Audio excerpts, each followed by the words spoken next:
Say about you. I believe that you're responsible for the murder of Helen and Richard Thomas, and also the murders of Gwenda and Peter Dixon. All I can say is I'm sorry if you've got that opinion, but you're totally wrong. When I've pushed him a bit on how he always blamed everybody else for everything that's ever gone wrong in his life, it sort of flicked a bit of a switch within him, I think, and that's the time we've seen a sort of different side to him. You're making things try to fit to John Cooper, and it's bloody annoying. We got this forensic evidence, it all comes back. You know, as a young lady, I once said, you're trying to make things fit. I've tried to put you and give you information that you can check. You all and your colleagues and them in there choose not to believe it. The time now is 17:01, and no further questions, and turn the tape recorder off. Cooper was held in custody until the trial, where his many victims hoped finally to see justice. I know the levels of violence he can use, and it horrifies me that he's used them on other people. All this has dominated so much of my life, but I'm still having to go through this. I mean, I just want rid of this person. I just want my life back. The long-awaited trial of John William Cooper began in March 2011. You must judge me after the trial, not before.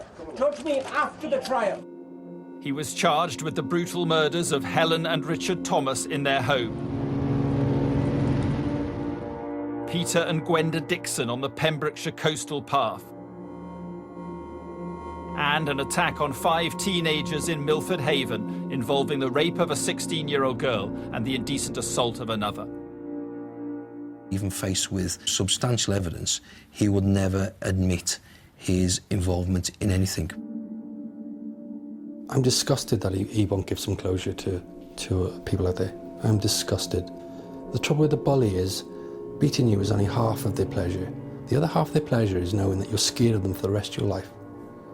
And I believe that's what he's doing to these victims by not telling them. Just get on the floor!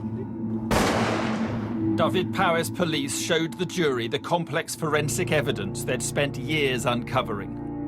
Cooper had kept mementos of his offending that connected him to all of the crimes. When you look at those links, it's quite a compelling forensic link. John Cooper to all those offences.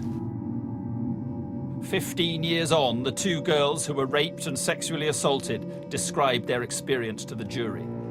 To actually have to relive the smells and the noises and their experiences and what he actually did must be absolutely horrendous, and knowing they're doing that in a formal environment must be terrifying. After suffering years of physical and emotional abuse at the hands of his father, Andrew Cooper agreed to testify for the prosecution. I didn't have to go in the courtroom. I had a video link in the courtroom.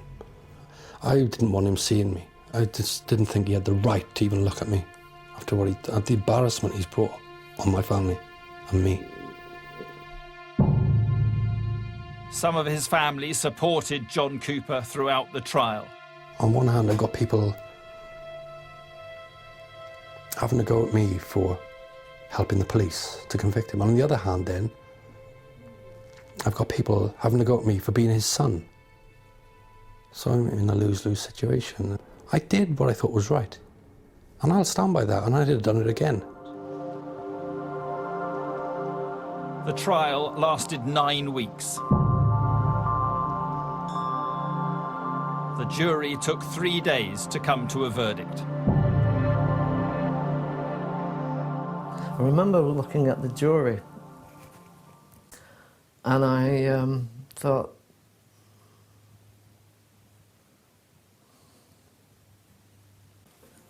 what they had to see and listen to would probably stay with them for the rest of their lives. The photographs, the consequences of what a 12-bore shotgun will do at close range. No human being should see that.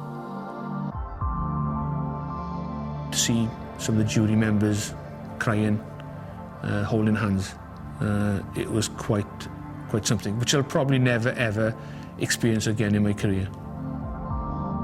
Cooper was found guilty on all charges. To quote the judge, the murders were of such evil wickedness that the mandatory sentence of life will mean just that. The impact was quite phenomenal. None of us could speak, I don't think, for a few minutes. Cooper is where he belongs. We had a debt of gratitude towards Steve Wilkins and his team that I don't suppose we'll ever repay. And the community has a debt of gratitude as well. I think for the public, it's a great thing he's behind bars. For me even, it's where he belongs. He's got to pay the price for what he's done. I just wish it had happened sooner. There was a dark shadow that was hanging over us. That person responsible for those offences was living amongst us. The fact that we were in a position to take Cooper to court, to secure that conviction and secure that conviction with overwhelming evidence, I think has lifted that dark cloud which has hung over us for many years.